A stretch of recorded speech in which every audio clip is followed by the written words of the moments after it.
Hi, this is Corey.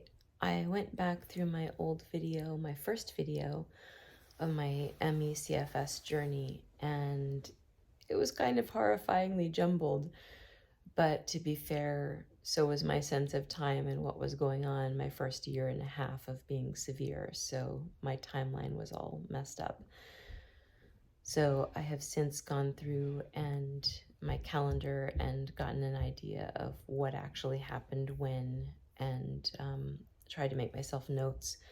Now bear with me, I may splice some things in here because I can't just read a script that I've written for myself because I can't read that well anymore. I can just read notes and try to go from there, so bear with me.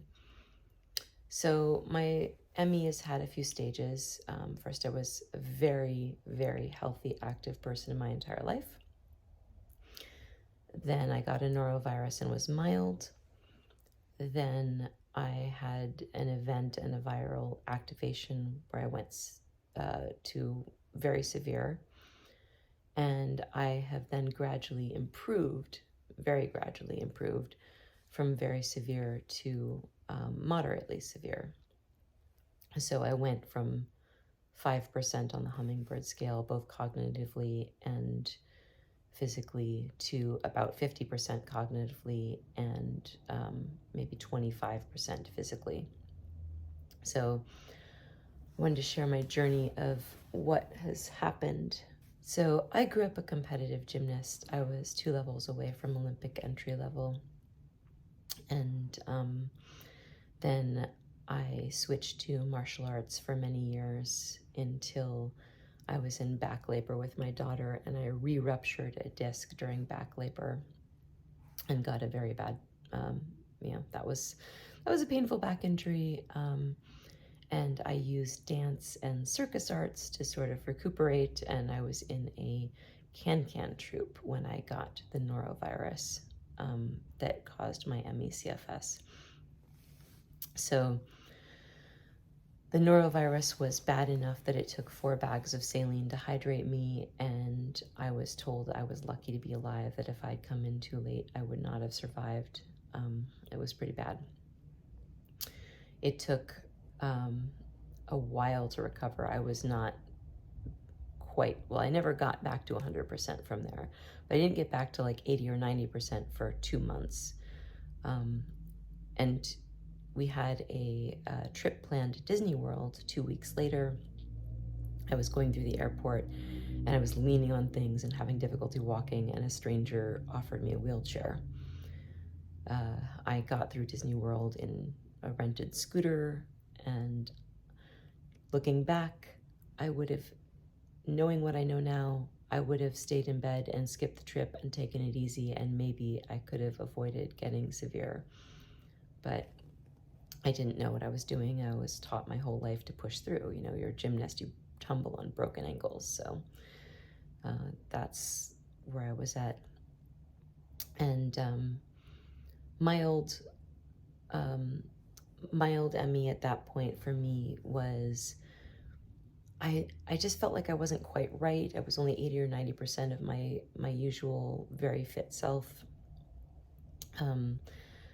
I would go to a workout one week and be fine, and then go to the next week, the same workout, and I would collapse.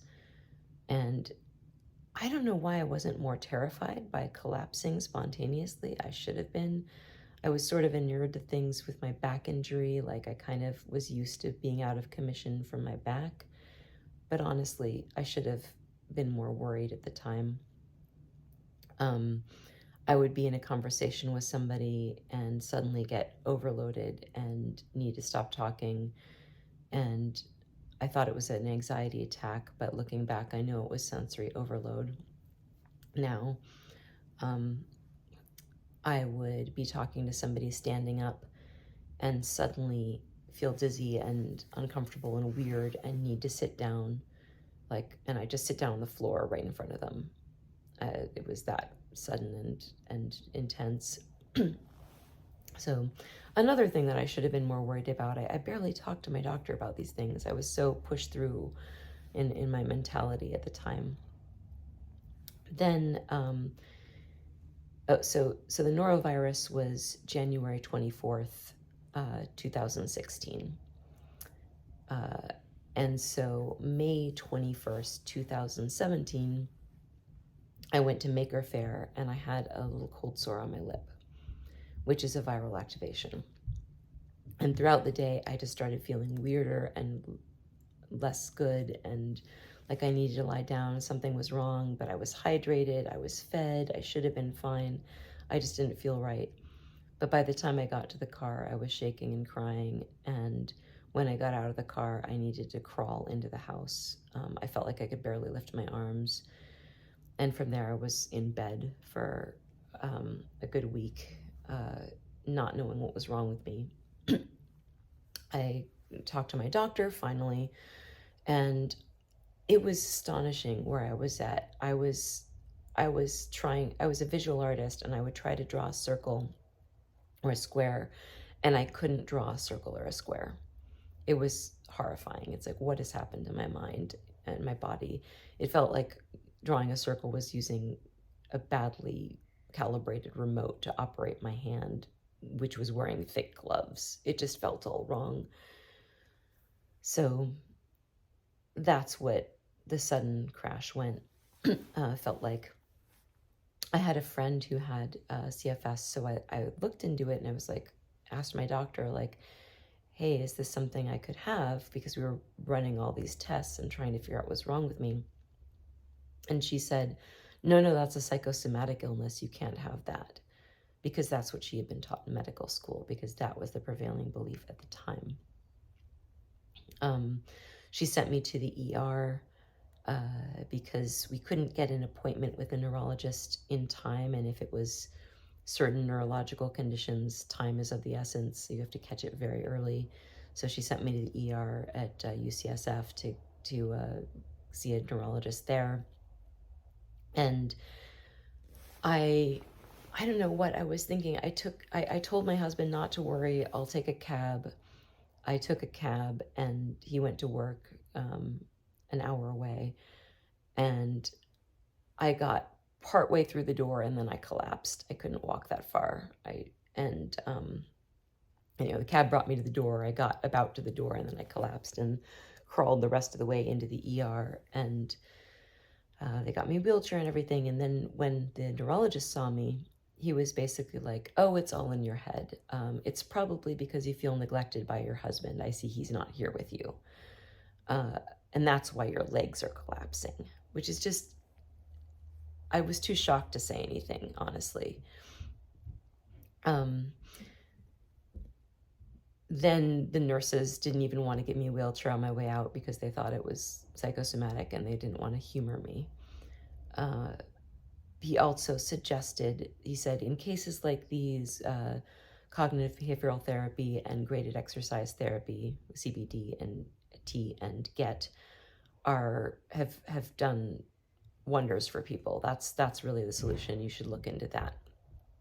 I now know those are part of the discredited PACE studies strategies based on the idea that ME is psychosomatic and that you use cognitive behavioral therapy to convince you aren't sick, and graded exercise therapy to gradually increase your muscles and get you over your fear of exercise. Well, my muscles were still good. They just weren't working properly. This was ridiculous. So I kept looking for answers. My doctor kept looking for answers. And then I kept going back to CFS, and I had a feeling, since I had the cold sore at the time that it happened, that maybe there was a connection.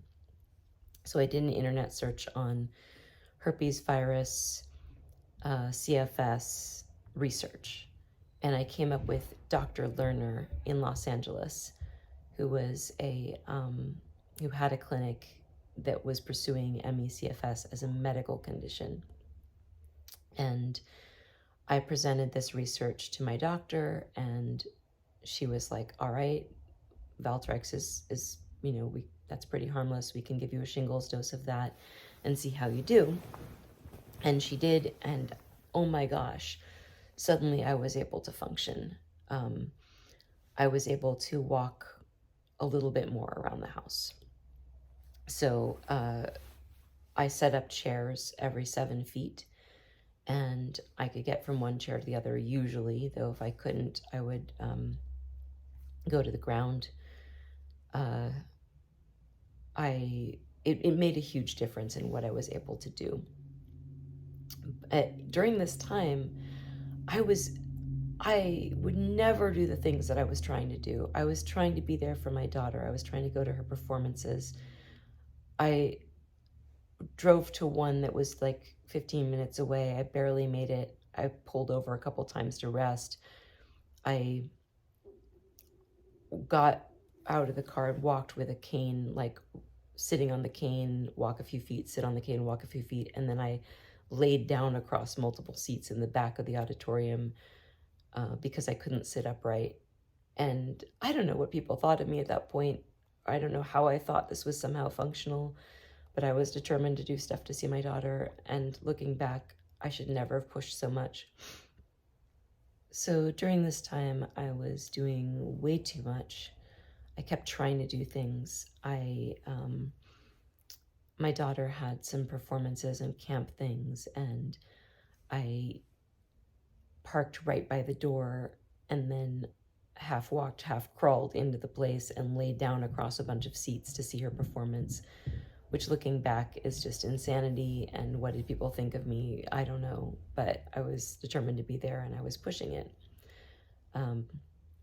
Also, her end of school thing I went to, and I laid on the floor where all the other parents are standing up. I was lying on the floor. Somehow I thought this worked. I don't know what I was thinking, but I just wanted to be there for my kid. And I didn't know better about pushing at the time. After the Valtrex, we had a family trip planned to see my mother in the East Coast, and so I did get a wheelchair to get through the airport. But and when I was there, I was just lying down. But still, it was a crazy trip. I did get lie-down seats for the plane. We changed those because I couldn't sit up for more than 15 minutes. So during this period, I needed my husband to cut my food into pieces. I often needed breaks chewing, sitting upright. Often 15 minutes was my limit, and I'd be running sweat. So family dinner in our family is really important, and I would try to do that, and I'd just be shaking. My whole body would be shaking from trying to sit upright to eat dinner with them. And then I would take a break and lie on the floor for a while and then get up and try to sit again. I had crashes during this period where I had to be in total silence and darkness with ear protection on because even somebody outside the door walking by was agonizing to hear. And I had these incredibly horrific headaches that were the equivalent of what I had for labor pain. And my labor pain was back labor plus rupturing a disc. So you get the idea. These were bad headaches. I was just trying not to scream. So that was my crashes at that time. But let's see.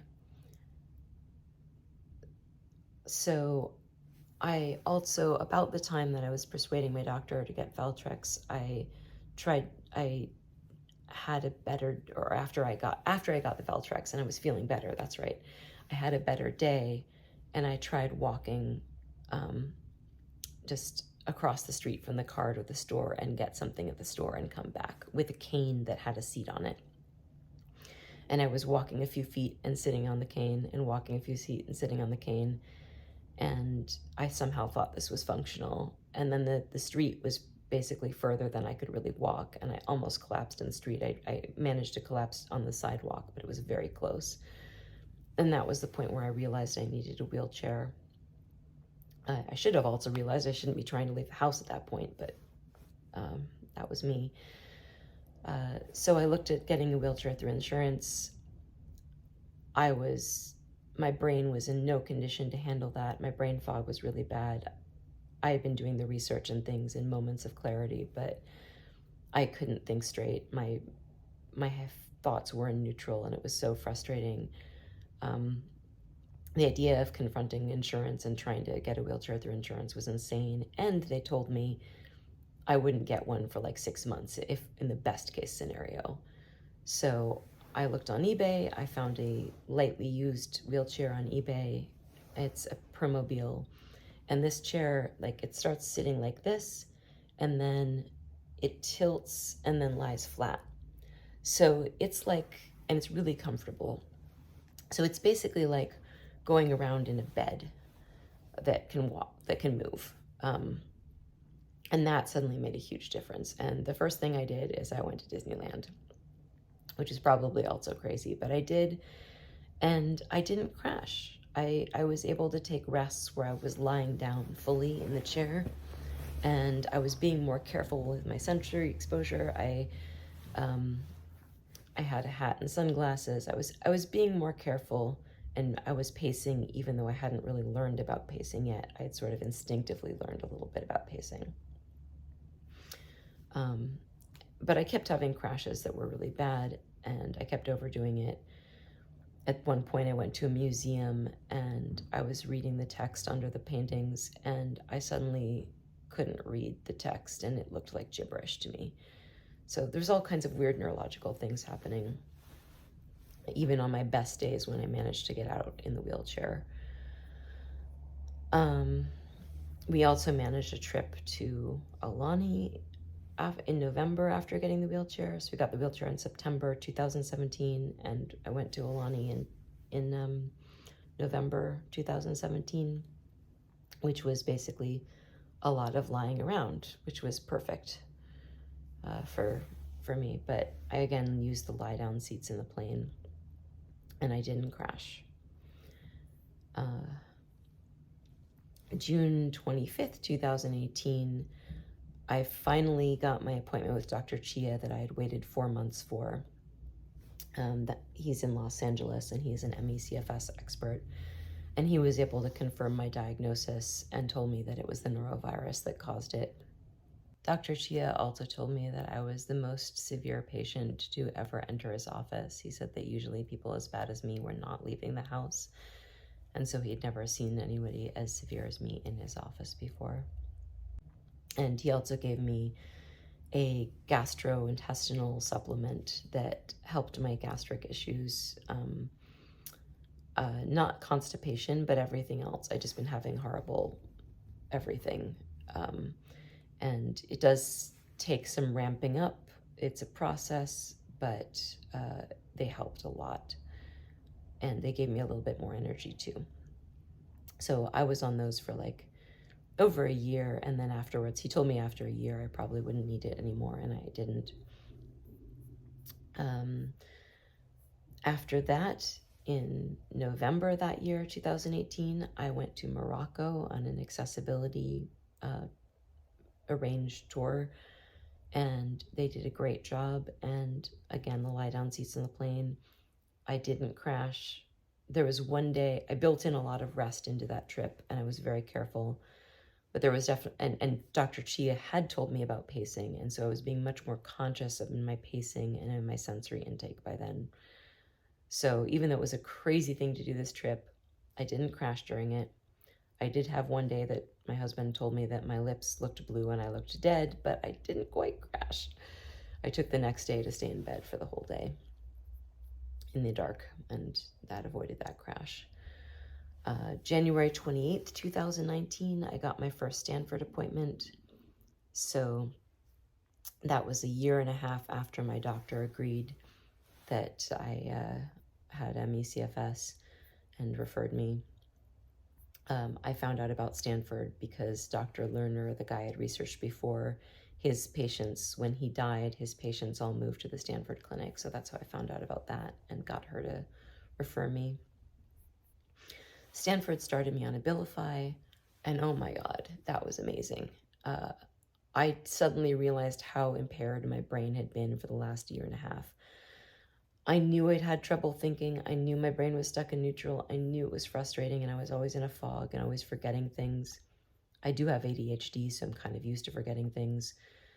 But suddenly my brain worked again. Mind you, it's still only at 50%. I still can't read. Like, I used to read a book in a day, and now I can read like little paragraphs at a time, not too many at once. If the text is too long in a row, I can't read that. It's hard, but it's more functional, and I have more of my brain back. Also around this time, once I started on the Abilify, I took all my research together and I started making the Navigator resource site out of everything, because I knew I was improving and I wanted to help other people improve. And then Stanford put me on low-dose naltrexone, which also helped some. Then they tried a series of other things, which all kind of maybe worked, couldn't really tell. Landing on ketotifen, which did help. And I've been on that since. I don't know how long it's been. So I was getting better and better at managing not to crash from physical exertion. I was pacing much better. I was getting the hang of that. What I didn't do is manage my stress and my intake of things that could cause stress. So in 2021, at the end of 2020 and the beginning of 2021, I had two crashes. One during the election cycle, I was just watching the news and stressing and watching the news and stressing, and I crashed for a month. And then the attack on the Capitol happened, and I was again watching the news and stressing and watching the news and stressing, and that caused another crash of a month, just from the stress. So that was really a lesson in avoiding whatever I can that causes stress. Somehow I'd managed to do that in my personal things that were causing stress. We had to move, we had all kinds of things that were stressful and difficult. But I managed not to. Well, I did crash during the move. That's not true. But I was crashing less from those things. But the crash then was a big indicator of how bad stress could be. And so after that, I was much more careful about managing my stress levels. So I didn't crash between January 6, 2021 and Thanksgiving of 2022. And I improved so much. My medications did not change. I did a lot of improvement to where I was like maybe at 30% physical on the scale, on the hummingbird scale. But then I crashed on Thanksgiving, and I rested aggressively until Christmas.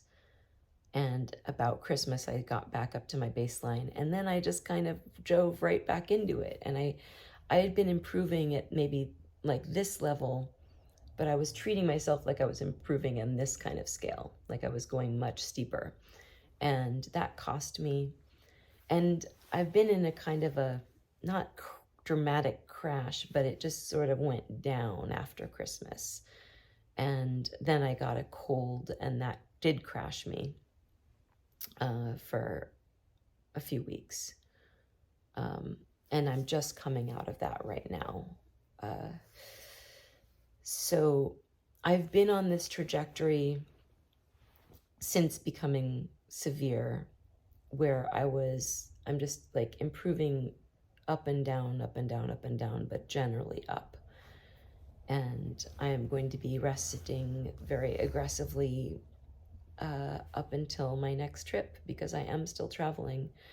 I have figured out how to travel without crashing, and I have figured out how to do my artwork with a lot of assistance, and so I still do that too. And now, before I crashed in Thanksgiving, what my activity level looked like was, instead of going from chair to chair in the house, like I have the chairs every 7 feet, now I was going all the way across the whole house and all the way back, and maybe even all the way back again before needing to sit down. And that's huge. I was also able to sit up for more than 2 hours, and so I could sit up and paint again. And, but obviously take breaks between painting. So it's better to spend like half an hour painting and then lie down, and then half an hour and then lie down. But, being able to spend more time sitting up is incredible. Having had that recent crash, I'm now going to be more careful about, just you never push when you don't need to. Always pace where you can. I was starting to stop pacing out of sort of the excitement of doing better, and that was a mistake. You always need to pace at any level, even from mild to you're in bed and the only thing you're pacing is your sunlight intake. You have to. I have learned the importance of pacing, and so these videos, I am trying to help you with what I've learned so you don't get as severe as I got. Or if you're that severe or more severe, you have a chance of improving to better and a chance of doing things like travel or whatever. So I wish you all luck. Take care.